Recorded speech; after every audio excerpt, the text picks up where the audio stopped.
Yeah.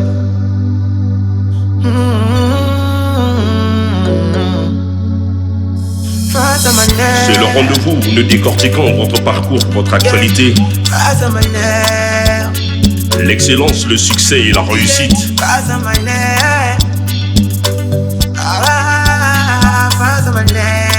Une seule frontière, c'est votre opinion, votre avis. Yeah. Yeah.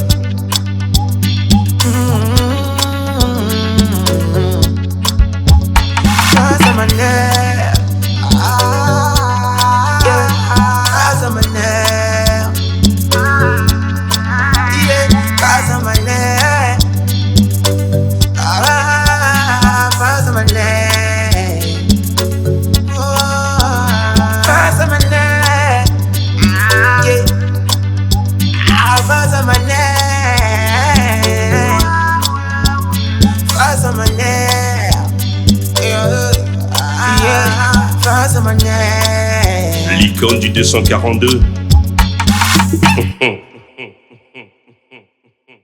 Bonsoir et soyez les bienvenus, c'est toujours un plaisir de vous savoir très nombreux pour suivre ce programme.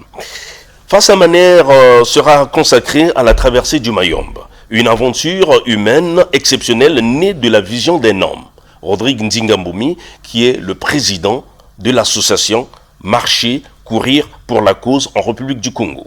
Cette association très active dans la lutte contre le diabète et organise chaque année un événement sportif et des campagnes de sensibilisation contre cette maladie qui est le diabète. La traversée du Mayombe, une marche de plusieurs jours relayant Pointe-Noire à Brazzaville, où chaque étape est un acte de prévention, chaque kilomètre un message d'espoir et un défi hors du commun. Je dirais, dans ces séries d'émissions, c'est la première. Nous irons à la rencontre de celles et ceux qui accompagnent Rodrigue Nzingamboumi dans ce projet, la traversée du Mayombe. Nous allons suivre à tour de rôle le responsable de vente de la société ITE, M. Parent Mbéry, qui représente le DG de cette société, suivi du directeur général de NCA en République du Congo, M. Joël Kwasi Ela. Et enfin, du représentant de l'OMS en République du Congo, le docteur Vincent Dossou Sonjini. Une fois de plus, soyez les bienvenus. Icône du 242.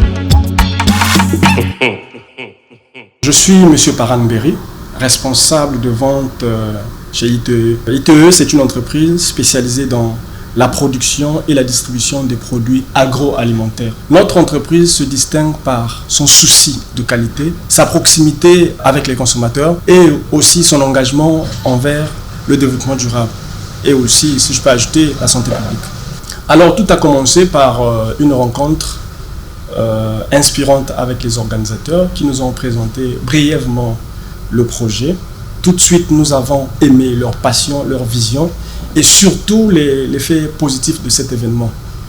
Et nous nous sommes engagés à pouvoir les accompagner. C'est surtout la dimension humaine et citoyenne de cet événement qui nous a plus motivés. Parce que ce n'est pas seulement un simple événement sportif, mais également un appel à la solidarité, à la sensibilisation et également une action pour une cause essentielle qui est la lutte contre le diabète. Nous avons déjà eu à soutenir des événements similaires dans le passé, mais la traversée du Mayombe reste notre première collaboration à cette échelle, avec un impact aussi transversal. Monsieur Maner, vous savez que le diabète est une maladie silencieuse, mais très dévastatrice, qui touche aujourd'hui plusieurs familles congolaises. Alors, dès la présentation de ce projet par les organisateurs, nous n'avons pas voulu rester en marge d'une si bonne initiative. Alors, en tant qu'entreprise spécialisée dans la production des produits agroalimentaires, il est de notre responsabilité de promouvoir des modes de vie sains. En tout cas, je dirais que c'est une priorité pour nous parce que nous croyons que la santé publique n'est pas seulement l'apanage des autorités sanitaires, c'est-à-dire un problème qui ne concerne que les médecins, les hôpitaux ou encore le gouvernement. Tout le monde a un rôle à jouer. En tant qu'entreprise citoyenne, nous avons un rôle essentiel à jouer qui est celui d'éduquer, d'informer et de mettre sur le marché des produits sains. Absolument. Parce que nous avons les moyens, des canaux de communication et également cette proximité avec les consommateurs pour faire passer des messages forts. Vous savez, M. Mano Maner, nous avons un produit, Vival. Vival, c'est de l'eau. Et l'eau, c'est la vie. Je dirais que c'est même le premier médicament qui nous permet de nous débarrasser de tous les déchets que nous avons dans le corps. Alors, en interne, tout comme à l'extérieur, nous encourageons les employés, tout comme les consommateurs. À côté de l'exercice physique, ils doivent consommer beaucoup d'eau. C'est une démarche de co-construction parce que nous ne sommes pas là seulement pour apposer notre logo, mais surtout pour participer activement pour une dynamique sociale porteuse de sens. C'est un investissement dans la confiance. En soutenant de telles causes nobles, nous renforçons nos liens avec les communautés, tout en affirmant notre identité d'entreprise responsable. Nous espérons que notre engagement inspirera bien d'autres entreprises à suivre le mouvement. Mais ce qui est plus important pour nous, c'est que si notre apport à cet événement peut contribuer à changer de comportement, à sauver des vies, je pense que notre mission est accomplie. Bien évidemment, c'est une ambition claire pour nous. Nous voulons être reconnus non seulement pour nos produits, mais également pour l'impact positif que nous pouvons apporter dans le développement social et sanitaire de notre pays. En tout cas, elle était excellente. J'ose croire qu'elle continuera à être très excellente parce qu'il y a toujours eu une vraie écoute, une transparente et surtout une bonne volonté de réussir.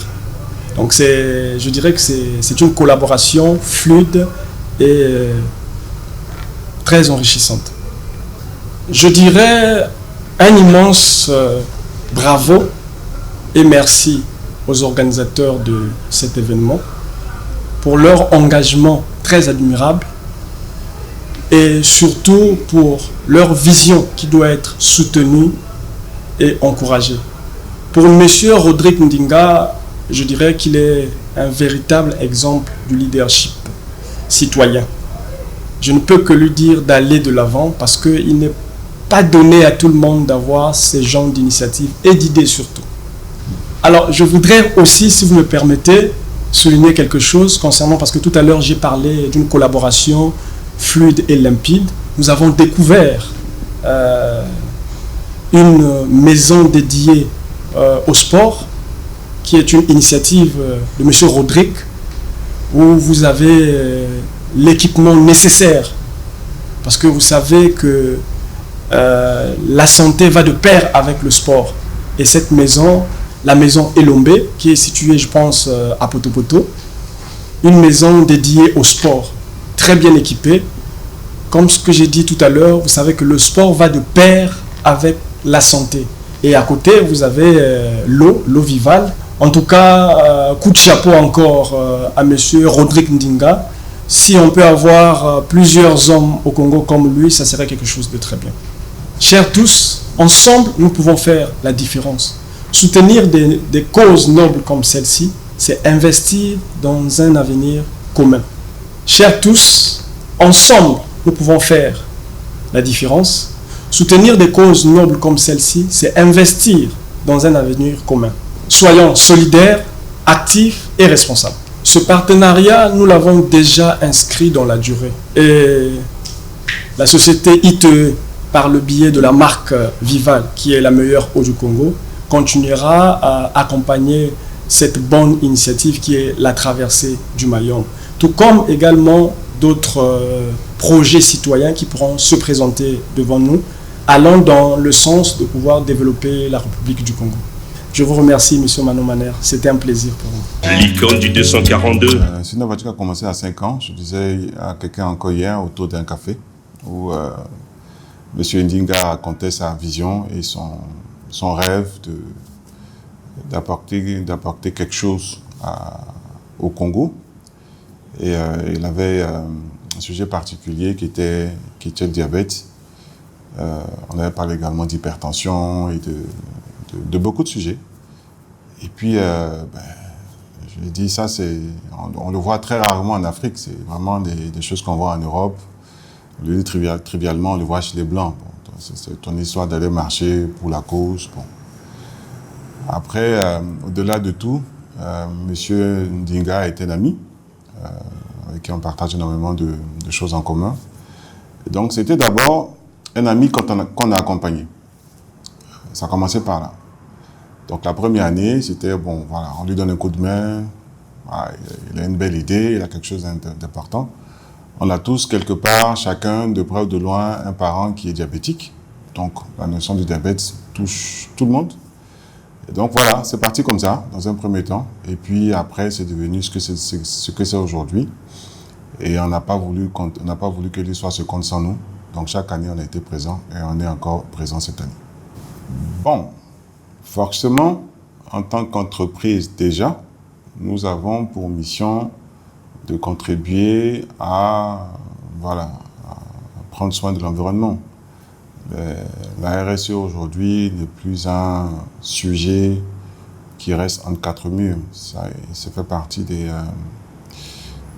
objectifs clairs et précis écrits par nos dirigeants, par le groupe dans nos activités. Donc on a effectivement, elle tient effectivement une place importante. Et c'est justement pour ça que nous sommes présents dans ce programme. Je ne sais plus laquelle des ODD j'ai plus vraiment l'instant en tête, les objectifs de développement durable. Je ne sais plus si c'est la 5 ou la 6, je ne me rappelle plus très bien, mais forcément, en exerçant ou en appliquant les principes des RSE, on est obligé justement, dans ces objectifs de développement durable, de contribuer à notre façon à rendre notre planète meilleure. Et donc, si on peut apporter de la joie, de l'assistance à des gens qui sont malades, notamment pour ceux qui souffrent du diabète, à les aider à découvrir leur pathologie, à faire en sorte qu'ils soient pris en charge rapidement, je pense que c'est une bonne contribution qu'on fait pour la planète. Et pour le Congo aussi en particulier. On l'a vu, c'est un impact important de ce que ça a été au départ, qui était juste une opération, je dirais, dans un premier temps de communication. On a tiré l'attention sur les méfaits du diabète. Aujourd'hui, c'est devenu une structure qui fait du dépistage, qui permet aux populations de savoir qu'elles sont malades. Parce que pendant longtemps, dans ces zones reculées, on a toujours peut-être pensé que ce de quoi souffrait l'oncle ou la tante était un sort ou autre chose. Mais de par justement la présence de tous ces marcheurs et de cette capacité à faire du dépistage et de cette capacité à faire de la sensibilisation, je pense qu'aujourd'hui, le diabète commence à être découvert de plus en plus. Et comme on le sait, plus tôt il est découvert, mieux la prise en charge se fait. Et donc, voilà, l'impact, il est là. Et ça se joue là. Je n'ai plus les chiffres. Je crois que le rapport m'a été transmis, mais en tout cas, je sais qu'il y a eu énormément de dépistage l'année dernière, plutôt cette année, puisqu'il y a eu la marche cette année, il y a eu énormément de dépistage, beaucoup plus que l'année précédente.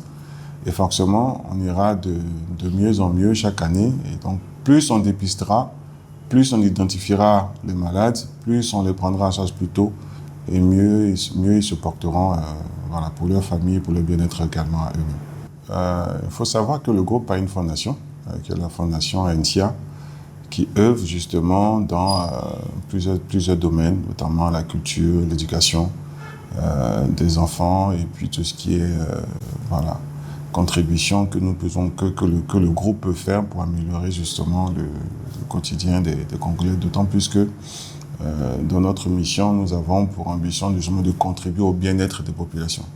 Cela s'est matérialisé il y a quelques années avec la construction, la réhabilitation d'une école à Djiripon, entièrement financée par le groupe NCIA pour un investissement d'une centaine de millions. Donc quand on dit ça, on montre bien que l'engagement citoyen fait partie des axes majeurs de NCIA.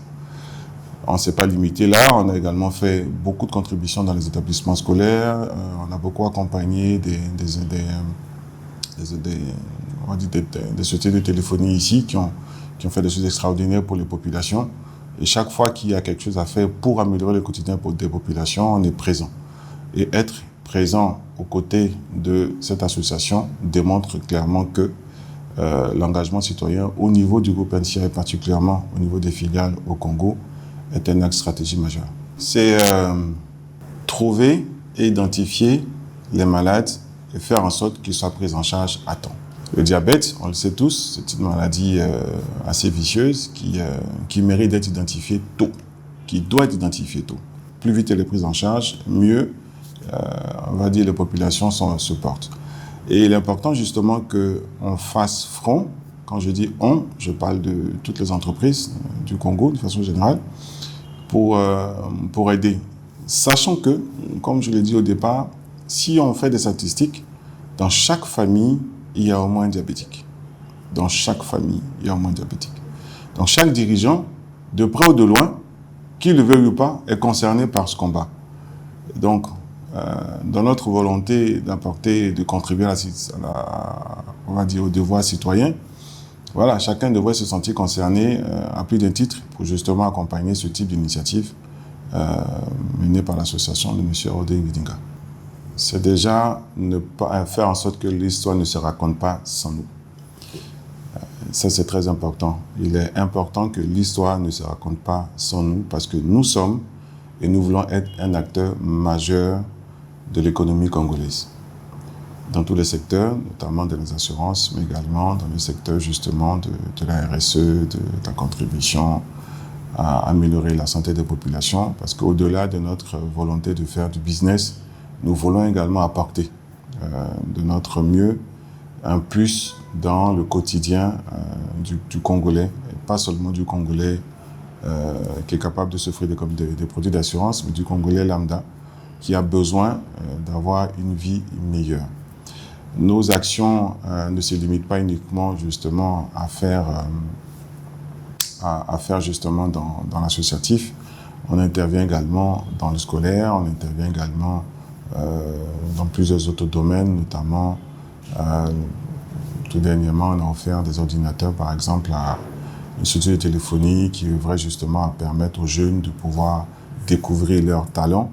Et donc voilà, ce sont des choses comme ça qu'on fait. Et je l'ai dit tantôt, on a, avec l'assistance et l'aide du groupe de la Fondation, contribué à réhabiliter un établissement. C'est pas naturellement le dernier acte majeur qu'on va poser.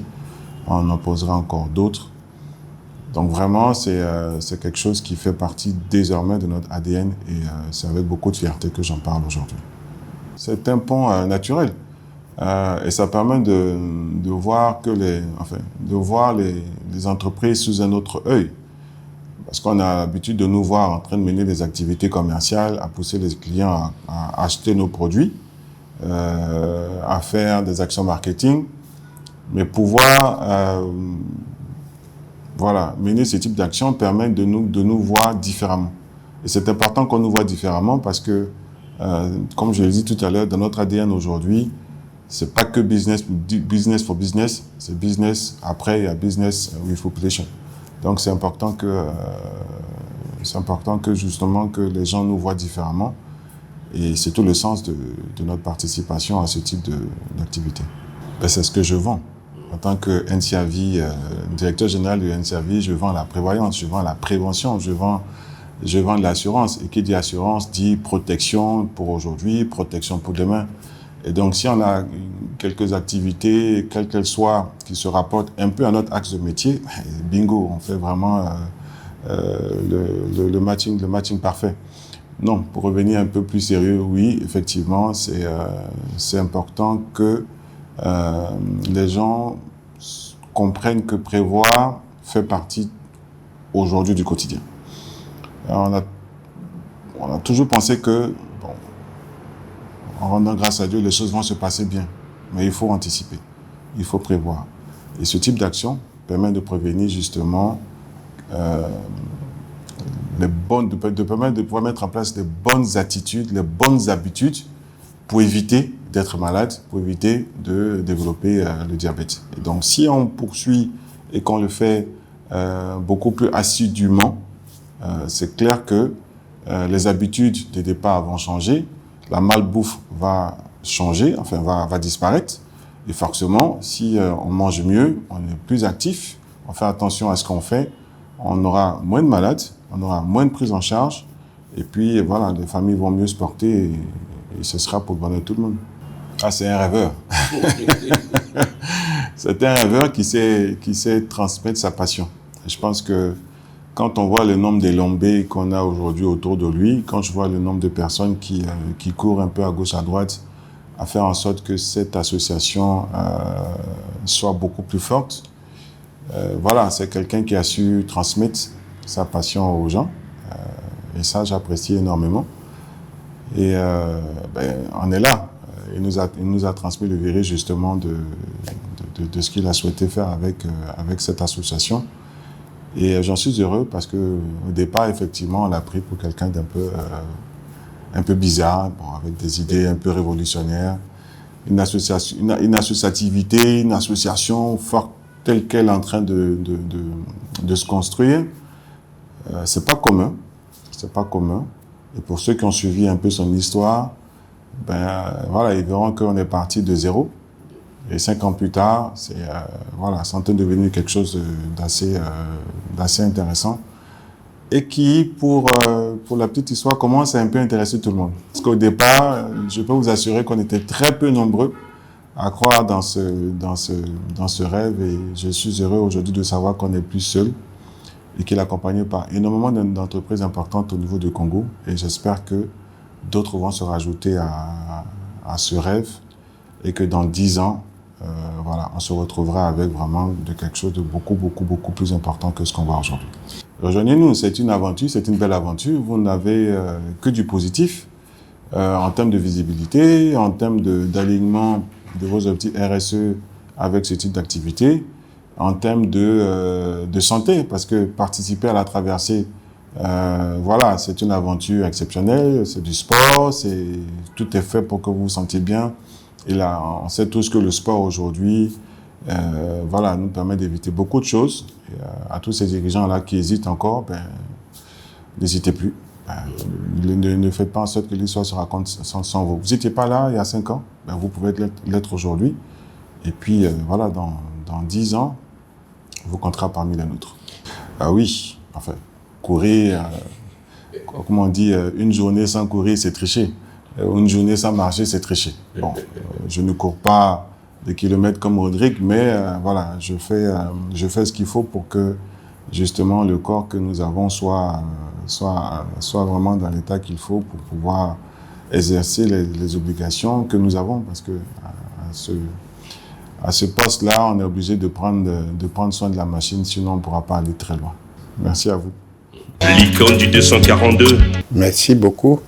Il faut dire que depuis plusieurs années, il y a ce que nous avons appelé la transition épidémiologique, qui s'est observée dans presque tous les pays africains, dont le Congo, où nous sommes passés d'une forte proportion des maladies infectieuses vers une augmentation sans cesse croissante des maladies non transmissibles. Et donc, aujourd'hui, pour l'Organisation mondiale de la santé, la lutte contre les maladies non transmissibles est l'une des priorités stratégiques majeures. Et dans cette lutte, nous travaillons avec toutes les structures, les ONG, les associations, la société civile, le gouvernement, pour atteindre les résultats. Et donc, notre appui à l'association Marcher, Courir pour la cause rentre dans ce cadre, dans le travail qui doit être fait par l'OMS avec les acteurs de la société civile pour promouvoir la santé, promouvoir les bonnes pratiques qui vont aider les populations à prévenir les maladies non transmissibles et surtout à les dépister tôt et comme ça à entrer sous traitement et éviter les conséquences qui sont souvent dramatiques. Il y a un adage populaire qui dit que la santé est trop grande pour être confiée seule aux acteurs du secteur de la santé. Et donc, pour nous, au niveau de l'OMS, la promotion de la santé est l'un de nos objectifs stratégiques majeurs. Et la promotion de la santé veut que nous travaillions à ce que chaque communauté devienne actrice de sa propre santé. Et quand nous voyons l'association Marcher Courir pour la cause, qui est constituée de Congolais, qui œuvrent, qui se bat pour que nous puissions vaincre les maladies non transmissibles, c'est une aubaine pour l'Organisation mondiale de la santé. C'est ce que nous voulons. C'est ce que nous avons toujours promu. C'est ce que nous avons toujours accompagné les gouvernements à faire.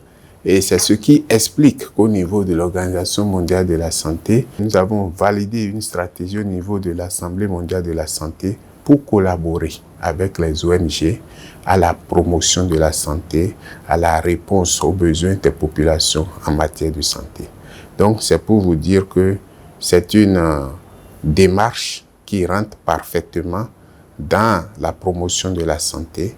C'est une démarche qui rentre parfaitement dans le fait que les Congolais eux-mêmes se prennent en charge sur le compte de la santé. Et c'était nécessaire et c'était indispensable pour nous d'accompagner cette initiative. Merci beaucoup. La traversée du Manyong, d'abord, c'est une intense activité sportive. Vous savez, l'Organisation mondiale de la santé recommande que chaque individu pratique chaque jour au moins 30 minutes d'une activité sportive de son choix. Et quand on prend la traversée du Manyong pendant une semaine, on voit des jeunes, des adultes aussi, qui prennent le défi de marcher depuis Pointe-Noire jusqu'à Brazzaville. Donc déjà, en eux, ils font du sport et donc ils travaillent à prévenir les maladies non transmissibles en leur sein. Mais le fait qu'ils fassent cette marche, et d'ailleurs, le directeur de l'ONG Marcher pour la cause vous le dira, au départ, ils étaient à peine 4 ou 5 à avoir pris le pari, mais à la dernière édition, je n'ai plus le nombre en tête, mais ils étaient des milliers. Donc ça veut dire que le fait qu'ils ont commencé, ça suscite d'autres. Mais je ne veux même pas parler du volet de susciter ceux qui font la traversée du désert. Dans toutes les villes qu'ils traversent, les gens qui les voient marcher comprennent que, attention, il faut marcher. Et donc, l'initiative a forcément incité certaines personnes à commencer la marche à petite échelle. Mais l'autre valeur ajoutée de cette traversée, c'est que tout au long de la traversée, il y a des activités de sensibilisation sur les maladies non transmissibles qui sont faites. Il y a des dépistages des populations qui sont faites, que ce soit pour l'hypertension artérielle que pour le diabète. Et donc, ça contribue donc à la politique sanitaire nationale et aux objectifs du plan national de développement sanitaire qui veut qu'on puisse dépister tôt les maladies. Et ça complète de façon forte les actions que nous mettons en œuvre dans les centres de santé et les hôpitaux. Il faut dire que l'OMS met en œuvre ce que nous appelons le HUPEN, qui est mis en œuvre dans les centres de santé de base, qui permet aux infirmiers d'être formés, équipés pour pouvoir dépister l'hypertension artérielle, le diabète, donner les premiers conseils et orienter les populations vers les structures lorsque la situation s'aggrave. En plus du projet HUPEN, nous avons le projet PEN+, qui maintenant est mis en œuvre dans les hôpitaux et qui vise à prendre en charge les cas graves, les cas compliqués des maladies non transmissibles. Donc vous voyez, eux, ils travaillent sur le volet prévention, ils aident à faire le dépistage et ça complète maintenant les interventions qui sont mises en œuvre au niveau du système de santé pour que nous ayons un paquet complet d'actions de lutte contre les maladies non transmissibles. Au niveau communautaire, la première priorité, c'est d'abord de d'observer les mesures que nous appelons les mesures hygiéno-diététiques. Ça commence par la marche, le sport. Et j'admire une expression du directeur de l'ONG Marcher, courir pour la cause, qui dit que dormir sans marcher, c'est tricher. Et donc, nous devons promouvoir la marche. Les gens doivent marcher. Ensuite, nous devons promouvoir les bonnes habitudes alimentaires. Et nos repas ne doivent pas être trop sucrés, trop gras, trop salés. C'est des facteurs de risque qui facilitent la survenue, surtout en matière de sucre, la survenue du diabète, en matière du sel et de l'huile, la survenue de complications de l'hypertension artérielle. Donc, les mesures hygiéno-diététiques, le sport, l'alimentation.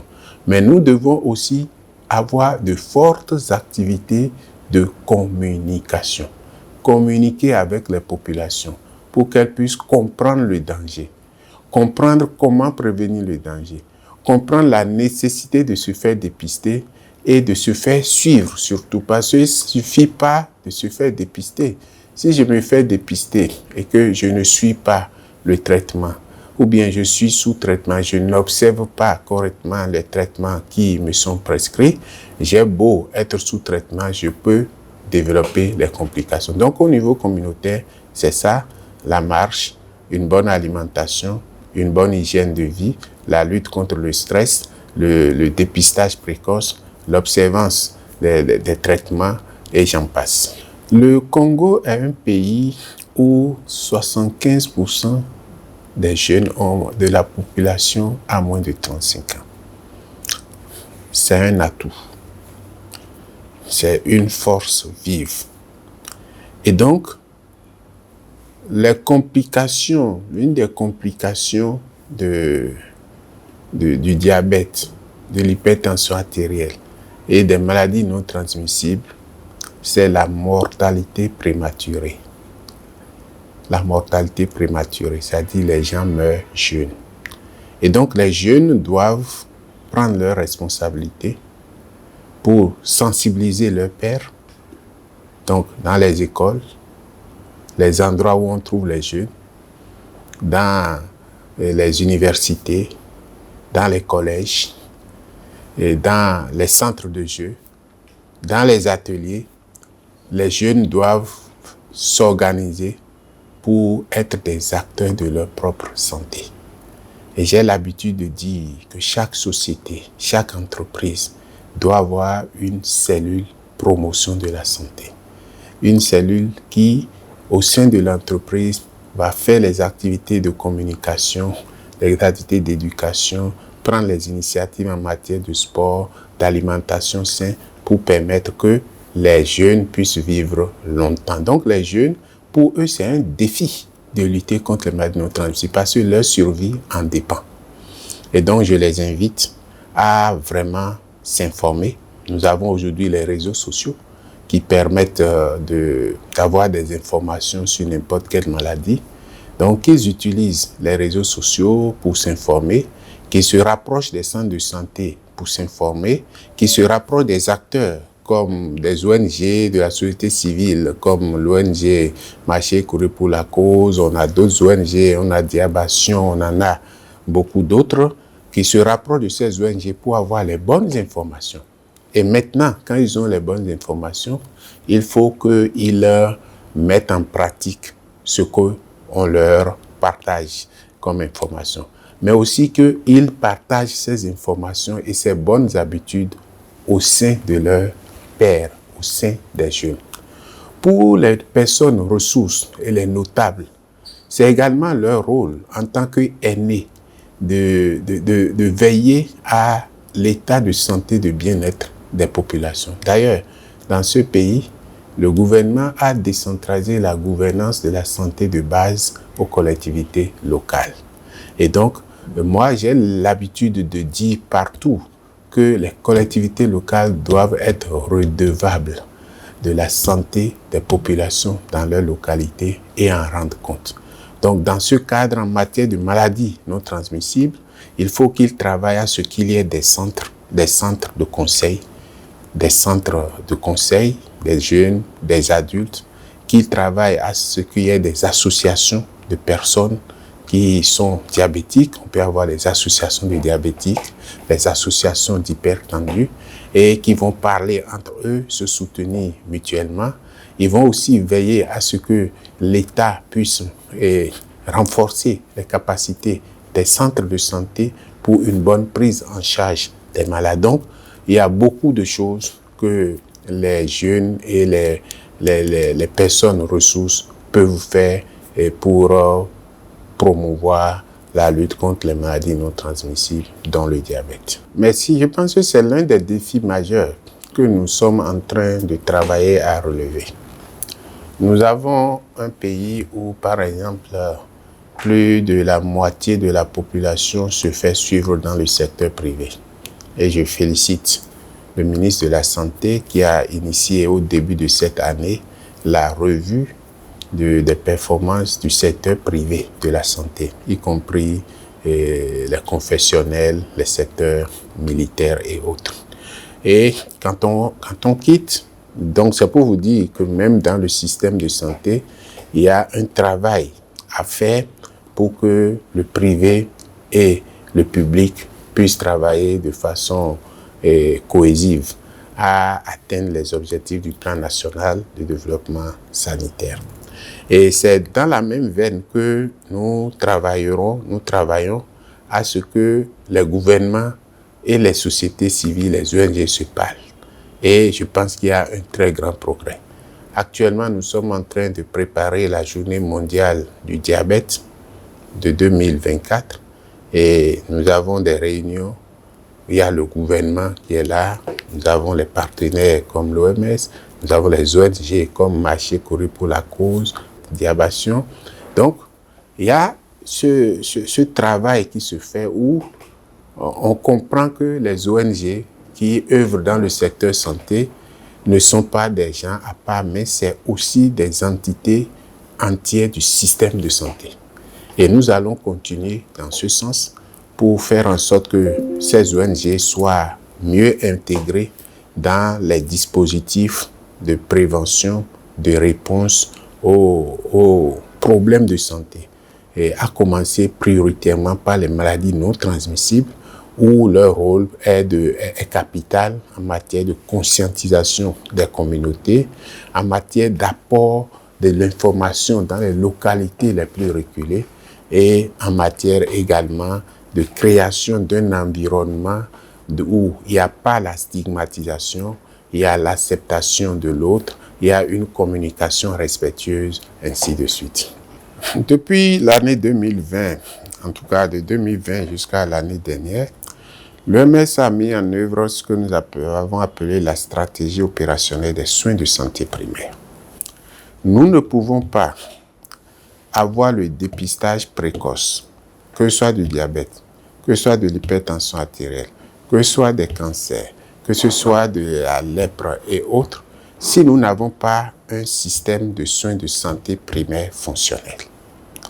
Parce que les soins de santé primaire constituent le premier niveau de contact des communautés, quelle que soit leur localité. Vous connaissez ce pays.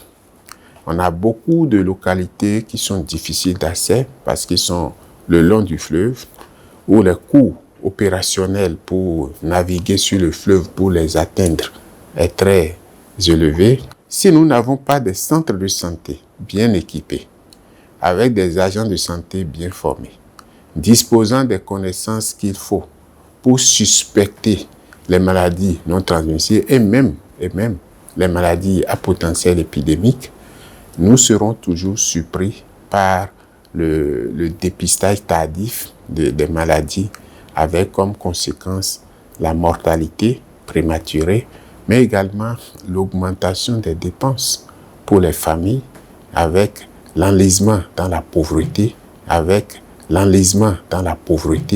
et j'en passe. Donc c'est pour dire que pour nous, l'OMS, l'action majeure, c'est renforcer les soins de santé primaire. Faire que dans chaque localité, les populations puissent avoir un contact avec des services de santé qui puissent leur apporter les premiers soins ou bien les premières informations sur les maladies non transmissibles et donc les inciter vers le dépistage précoce. Ceci dit, au-delà de renforcer les soins de santé primaire, nous travaillons également au renforcement de la santé à base communautaire. Nous avons un tissu important de relais. Et le problème aussi, c'est qu'on a plusieurs types de relais. On a des relais du PALU, on a des relais de VIH-Sida, les relais de tel ou de tel partenaire, ainsi de suite. Et l'important sera de comment fédérer, mettre en commun toutes ces énergies. Puis ce sont des énergies et ce sont des atouts, des opportunités qui sont comment les mettre en commun sur le terrain, les capacités pour que là où il n'y a pas les centres de santé, ils puissent être les porteurs d'informations et de la bonne information afin de susciter le diagnostic précoce, le dépistage précoce des maladies. Mais au-delà de cela, il y a un volet important sur lequel j'insiste et qui est éminemment scientifique. Quand vous prenez aujourd'hui certaines maladies comme le paludisme, vous allez dans le village le plus reculé, l'infirmier, il sait que non, tout enfant qui fait la fièvre, il pense au palu et il le traite. Mais pour les maladies non transmissibles, nous ne sommes pas encore parvenus à monnayer les connaissances en des signes et en des regroupements de signes, ce que nous appelons syndrome, qui puissent permettre aux gens de suspecter très tôt les maladies non transmissibles. C'est-à-dire, quand on prend le cancer aujourd'hui, devant quel petit signe d'appel dans le village le plus reculé du Congo, un infirmier peut se dire attention, avec les signes que présente telle personne, c'est probablement le cancer. Et l'aider à se rendre très tôt dans une structure pour le dépistage. Idem pour l'hypertension artérielle. Bon, c'est vrai que là, on a une chance que dans les centres de santé, on a un tensiomètre où tout le monde peut prendre la tension. Pour le diabète, bon, c'est aussi possible. Hein, les populations elles-mêmes, elles savent que quand tu urines et que les mouches viennent se rassembler sur ou les fourmis, donc ça voudrait dire que quelque part, il y a une maladie qui fait chose. Mais je pense que la science doit évoluer pour faire en sorte qu'on puisse avoir des signes avant-coureurs qui sont vulgarisés comme on l'a fait pour les maladies à potentiel épidémique, ce que nous appelons les définitions de cas. Et donc, si on peut évoluer jusqu'à ce niveau, je pense que ce sera également un pas vers le dépistage précoce dans notre pays et dans toute l'humanité. Bien sûr, à condition qu'il faut le documenter. D'ailleurs, j'en profite, je pense que il faut documenter cela. Et nous allons voir avec M. Rodrigue et son équipe comment on pourrait documenter cette initiative à travers un article scientifique pour en montrer la valeur ajoutée. Et si, par exemple, on parvient à faire un article scientifique sur ça, ça peut faire école, puisque d'autres vont lire ces articles dans d'autres pays du monde et comprendre la valeur ajoutée de cela. Donc, nous allons continuer de travailler avec lui. Ça peut faire école. La première école, c'est que ça rappelle aux gens qu'il faut marcher et que la marche est une méthode pour prévenir le diabète. C'est connu. Mais si on peut avoir d'autres organisations qui peuvent initier également ces genres de marches de longue durée, ces genres de marches à caractère de sensibilisation et de dépistage dans d'autres pays, ce serait contribuer à l'évolution des performances globales du système de santé. Et donc, monsieur le directeur devrait voir comment partager l'expérience dans d'autres forats, dans d'autres pays. Et on peut veiller à ce que lorsqu'il y aura par exemple un congrès international de diabétiques, où ils puissent participer, partager l'expérience de marcher, courir, ce que cela a apporté en termes de dépistage et de bien-être. Mais il faudra un effort de plus. Il faudra un effort de plus pour aller mesurer l'impact de cette marche, l'impact de ce dépistage. Ceux qui ont été dépistés sont devenus quoi en termes de mise sous traitement, en termes de survie, ainsi de suite. Et donc tout ça, ça va faire partie du paquet qui peut maintenant convaincre d'autres pays et d'autres ONG d'adopter la même démarche pour promouvoir la lutte contre le diabète et les autres maladies non transmissibles. Bon, je pense que l'initiative, c'est parce que l'initiative est bonne que nous la soutenons. Et il a eu le mérite d'avoir pris l'initiative. Il a aussi le mérite de pouvoir se battre pour mettre en œuvre le rêve qu'il a eu et le pérenniser. Et je pense que c'est des caractéristiques qui sont à féliciter, à reconnaître, à féliciter. Et je vois tous ces efforts pour la mobilisation des ressources, mais également tout le sérieux qui est mis pour la redevabilité, pour un bon usage de tout ce qu'il mobilise comme ressources.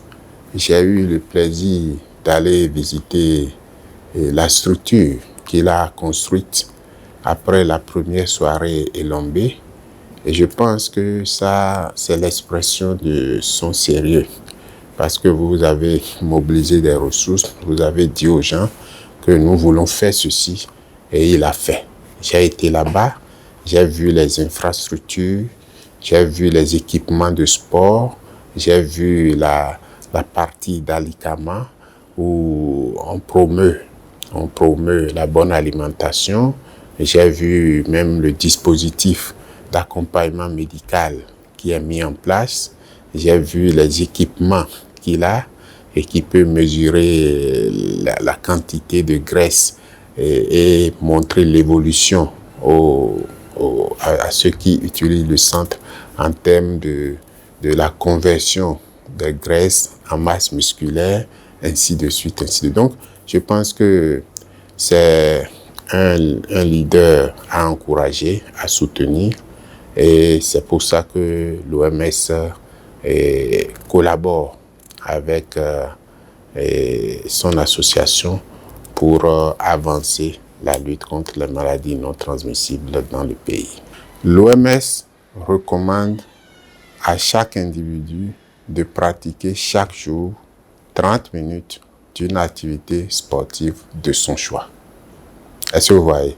Et donc, si l'OMS recommande que chaque jour on fasse 30 minutes, ça veut dire que son slogan est en adéquation avec la recommandation de l'OMS.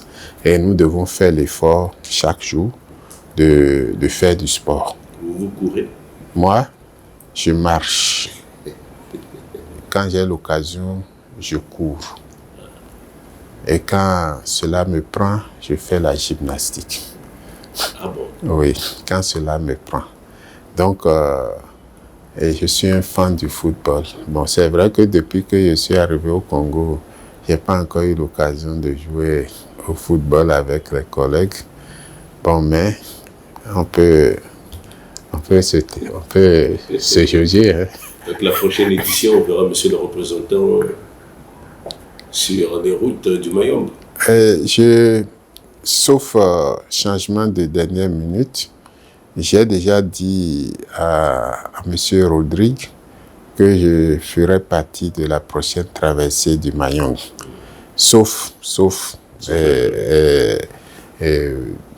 empêchement professionnel de dernière minute. J'ai déjà noté le rendez-vous dans mon calendrier. Je voudrais dire à la population congolaise que la santé n'a pas de prix, même si elle a un coût. Et que chacun de nous doit être acteur de sa propre santé. Être acteur de sa santé commence par observer les mesures qui vous protègent contre les maladies. Non seulement les maladies transmissibles, mais aussi et surtout les maladies non transmissibles. Donc je recommande à chaque frère, chaque sœur congolais de faire chaque jour une activité sportive de son choix, d'avoir une alimentation pauvre en sel, en huile, en graisse et en sucre, de manger plus des légumes et des fruits que les aliments sucrés. Je voudrais recommander aux frères et sœurs de boire par jour au moins 1,5 litre d'eau. 1,5 litre d'eau, ça protège contre l'insuffisance rénale. Je voudrais recommander aux uns et aux autres de contrôler régulièrement leur tension artérielle. Allez dans un centre de santé, ils ont toujours un tensiomètre. Au moins, vous pouvez contrôler votre tension artérielle. Contrôlez également de façon périodique votre niveau de sucre pour savoir si vous êtes diabétique ou pas. Et en cas de maladie, mettez-vous sous traitement et observez les traitements. Le traitement, que ce soit de l'hypertension artérielle, que ce soit du diabète, c'est des traitements à vie. Donc, ne vous découragez pas. Même si vous avez des difficultés, prenez vos traitements. Organisez-vous en association pour vous soutenir mutuellement et vous verrez que ensemble avec les autres, vous parviendrez à surmonter les difficultés. Les familles, je voudrais m'adresser aux familles pour leur demander d'accompagner ceux qui portent les maladies non transmissibles. Et je voudrais finir en appelant les généreux donateurs à soutenir toutes les initiatives en faveur de la santé de nos populations, que ce soit à travers l'ONG Marché Courir pour la cause, qu'à travers l'OMS ou les autres acteurs. Parce que, comme je l'ai dit au début, la santé est trop grande pour être confiée au seul ministère de la Santé et on n'est jamais trop nombreux pour promouvoir la santé, le bien-être de nos populations. Je vous remercie. L'icône du 242. Voilà, nous sommes arrivés à la fin de ce programme. On se retrouve à la prochaine occasion. Inch'Allah. Salut.